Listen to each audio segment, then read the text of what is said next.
hari ini Miss Gita mau mengajak kalian membuat terrarium sederhana.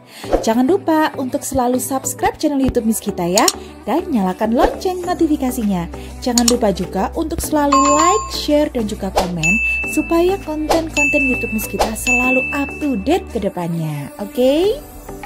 Sekarang anak-anak, Miss Gita mau tanya, apa yang kamu ketahui tentang ekosistem? Nah, ekosistem itu didefinisikan sebagai interaksi timbal balik antara makhluk hidup terhadap lingkungannya. Selain itu, ekosistem juga mempunyai tingkatan organisasi kehidupan yang tinggi. Kenapa? Karena meliputi organisme-organisme hidup dan lingkungan sekitarnya di mana saling mempengaruhi dan berinteraksi satu dengan yang lainnya ya. Jadi saling berinteraksi. Nah, komponen penyusun ekosistem sendiri itu ada dua anak-anak, yaitu komponen biotik dan komponen abiotik. Komponen biotik itu komponen yang terdiri atas organisme-organisme hidup atau makhluk hidup. Sedangkan komponen abiotik itu adalah komponen pada ekosistem yang terdiri dari benda mati atau benda yang tak bernyawa. Nah, seluruh komponen biotik yang berada pada satu ekosistem itu akan cenderung membentuk suatu komunitas. Nah, sedangkan terrarium itu apa anak-anak? Terrarium adalah replika mini suatu ekosistem yang terdiri dari elemen tanaman, mikroorganisme, mineral, dan juga benda-benda yang tidak hidup lainnya, dan diletakkan dalam wadah kaca transparan sehingga memungkinkan cahaya masuk untuk memenuhi kebutuhan energinya. Nah, itu definisi terrarium ya. Nah, terrarium itu dapat mewakili kondisi ekosistem yang ada di alam anak-anak.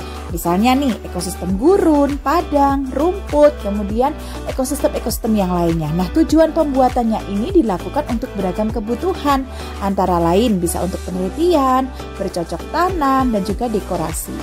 Nah, pada mulanya seorang fisikawan dari London yang bernama Nathaniel B. Ward tahun 1791 sampai 1868 merupakan ilmuwan yang memperkenalkan prinsip dasar terrarium. Nah, Ward menempatkan pupa seekor ngengat sphinx dalam botol berisi tanah lembab.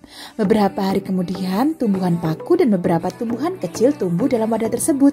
Nah, pada siang harinya, air akan menguap dan terkondensasi di permukaan botol. Nah, ini sejarah mula ada istilah terrarium. Nah, kemudian apa saja komponen dasar pembuatan terrarium? Sebuah terrarium itu terdiri atas yang pertama wadah ya, bisa berupa botol kaca, toples kue, dan lain sebagainya. Kemudian ada media tanam. Nah, media tanam ini bisa berbentuk batu kerikil, pasir, tanah humus, tanah kebun, arang, abu, dan lain sebagainya. Kemudian ada tanaman, kita bisa menggunakan lumut, paku, kaktus, rumput, lidah buaya, seperti itu ya. Dan kemudian ada hiasan, biasanya kita beri rumah keong atau rumah mainan, batu warna-warni, dan lain sebagainya. Ini komponen-komponen dasar pembuatan terrarium. Nah, tujuan dari eksperimen kita adalah kalian bisa mendemonstrasikan cara membuat terrarium dan menyebutkan komponen-komponen penyusunnya. Supaya lebih jelas lagi bagaimana kalau sekarang kita bereksperimen. Let's do this! Nah, ini adalah alat dan bahan yang akan kita gunakan untuk membuat terrarium ya. Masih ingat ya, Miss Gita menjelaskan terrarium itu adalah sebuah miniatur ekosistem gitu ya. Miniatur ekosistem yang dikemas dalam suatu wadah yang transparan alias tembus pandang gitu ya. Nah, jadi di sini kita akan membuat mini ekosistem yaitu terrarium ya. Ekosistem daratan seperti itu. Nah, alat-alat dan bahan-bahan yang kita gunakan, yang pertama kita membutuhkan toples transparan. Nah, di sini Miss Gita menggunakan toples kaca ya. Miss Gita menggunakan toples kaca, ini bekas biskuit. Anak-anak bisa menggunakan toples bekas selai juga boleh ya. Kalau tidak punya toples bekas kaca bisa tidak punya toples kaca gitu ya, anak-anak bisa menggunakan toples plastik juga boleh ya. Kalau nggak punya bisa menggunakan gelas kaca yang berukuran besar ya. Kalau yang terlalu kecil nanti komponen-komponen terrariumnya nggak bisa masuk ya. Jadi kita menggunakan toples kaca. Oke.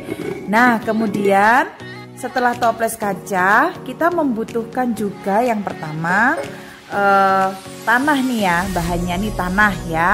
Miss Gita menggunakan tanah yang sudah Miss Gita campur dengan sekam gitu ya, yang sudah Miss Gita campur dengan sekam. Kalau anak-anak nggak punya ya, nggak usah beli, pakai tanah yang ada di halaman rumah boleh ya, menggunakan tanah yang ada di halaman rumah. Kemudian setelah itu kita membutuhkan kerikil ya, atau batu-batu yang kecil. Tidak harus seperti ini, enggak ya. Kalau punya boleh dipakai, kalau tidak punya anak-anak bisa menggunakan kerikil yang ada di depan rumah, yang ada di halaman ya. Wajib yaitu harus ada kerikilnya. Cari atau batu yang berukuran sedikit agak lebih kecil ya. Kemudian kita juga ini ya, menggunakan tanaman-tanaman. Nah, di sini Miss Gita menggunakan biji jagung ya.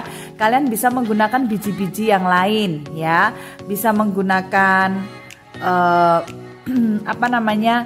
Biji kacang hijau juga boleh ya. Biji kacang hijau, biji kacang tanah ya. Biji jagung juga boleh. Kemudian beberapa jenis tanaman. Nah, anak-anak bisa menggunakan tanaman-tanaman di sekitar rumah, dipotong kecil-kecil. Anak-anak menggunakan rumput juga boleh, menggunakan lumut juga boleh ya. Di sini Miss Gita menggunakan ranting bougainville. Kemudian ini yang disebut dengan tanaman cocor bebek, nih ya, tanaman cocor bebek.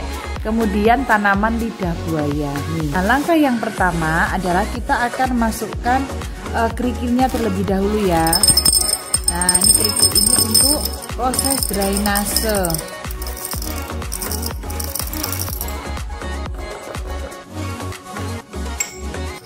Nah, kalau sudah kerikilnya sudah masuk seperti ini ya, kita masukkan. Kemudian baru tanahnya.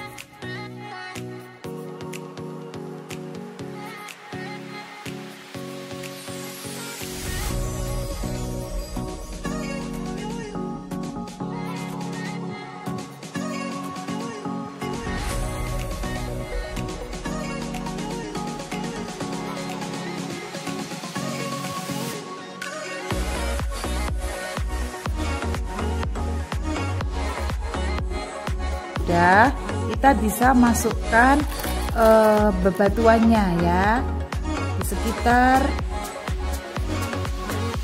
toples.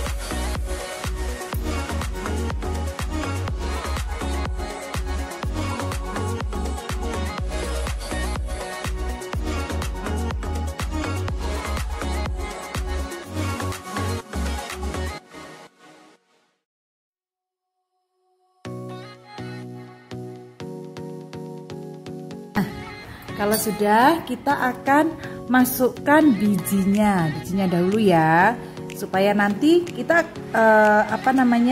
bisa punya tanaman asli dari bijinya ya. Kita masukkan beberapa saja, kita celupkan ke dalam tanah seperti ini.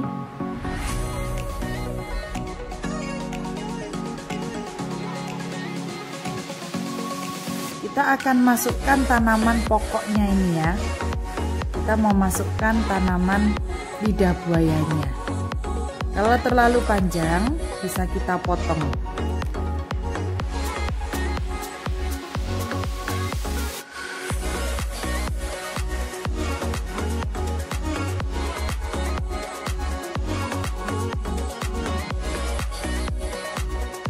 Seperti ini.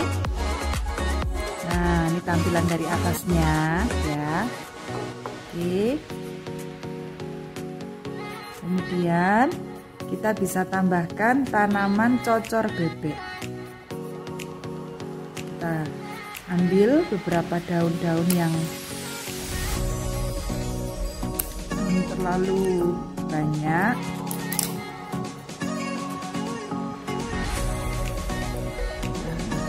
Dan kita masukkan juga di sini.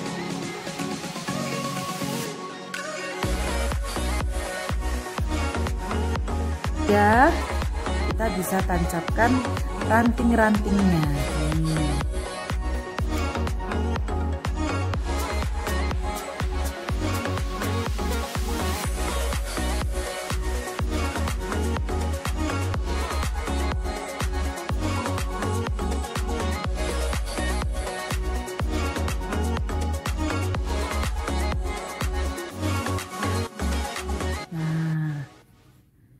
Ini terariumnya.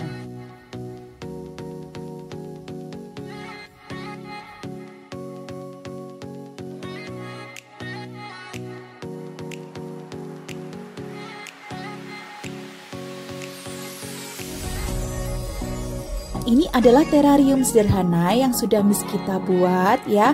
Bisa tampak dari samping dan juga bisa tampak dari atas. Anak-anak bisa mencoba untuk membuatnya ya dengan kreativitas anak-anak sendiri, oke?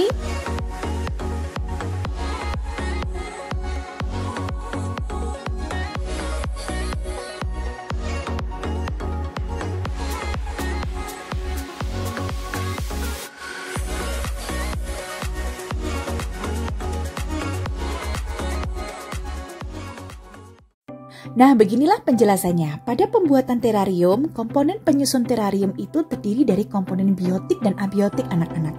Komponen biotik itu terdiri dari tumbuh-tumbuhan yang ditanam, sedangkan komponen abiotik terdiri dari material-material tanah dan bebatuan. Nah, interaksi yang terjadi dalam ekosistem mengakibatkan terjadinya ketergantungan antara komponen biotik dan abiotik. Contohnya dalam terarium ini, interaksinya dapat dilihat dari media yang digunakan untuk pertumbuhan tanaman, banyak sedikitnya jumlah media yang digunakan, dan berapa jenis media yang digunakan untuk mempengaruhi pertumbuhan tanaman yang ditanam tersebut. Nah, kedua faktor antara faktor biotik dan abiotik akan berinteraksi satu dengan yang lain anak-anak membentuk aliran energi. Fungsi dari bagian-bagian terarium dapat dijelaskan sebagai berikut ya. Pasir digunakan sebagai media tanaman ya. Kemudian tanah kompos tuh ya, sebagai pupuk dalam kadar yang cukup untuk merangsang pertumbuhan tanaman dan memenuhi kebutuhan nutrisinya. Batu kerikil untuk menyerap kelebihan air atau drainase dan mencegah tanah ini menjadi terlalu lembab. Kemudian tanaman yang kita tanam ya sebagai komponen biotik sekaligus mempercantik tampilan dari terarium. Nah, itu fungsi dari komponen terarium. Thanks for watching kids and God bless you.